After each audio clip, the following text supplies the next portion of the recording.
Syederalun 4 korban terseret air bah saat sedang mandi di lokasi wisata Berayan, Kecamatan Lepung, Aceh Besar berhasil ditemukan. Korban terakhir atas nama Fahrul Razi berusia 20 tahun, santri asal negeri jiran Malaysia. Korban terseret air bah di lokasi pemandian Berayan akhirnya ditemukan pada Sabtu 27 Agustus 2022. Ia ditemukan dalam kondisi meninggal dunia setelah dilakukan pencarian selama 3 hari pasca kejadian.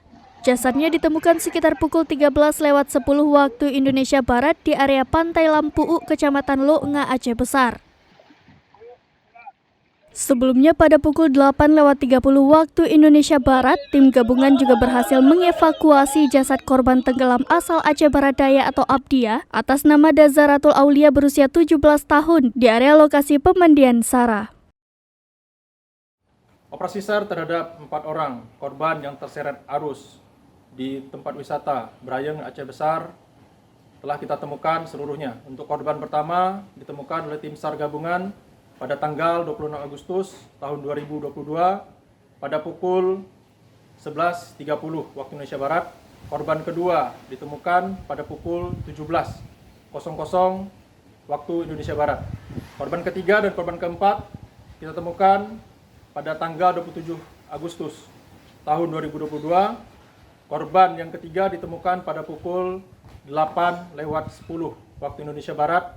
Ketiga korban ini ditemukan sekitar 1,5 km dari lokasi kejadian kecelakaan. Sementara korban keempat ditemukan sejauh 5 nautical mile, lebih kurang pada pukul 10.00. Kepala Basarnas Banda Aceh Ibnu Haris Al-Husain mengatakan, korban pertama kali ditemukan oleh nelayan yang hendak melaut. Setelah melihat ada jenazah yang mengapung, nelayan itu langsung memberikan informasi penemuan tersebut.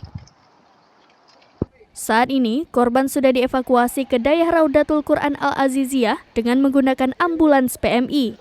Keluarga korban sendiri saat ini sudah berada di Dayah tersebut. Dari Aceh Besar, Indra Wijaya, Serambi On TV.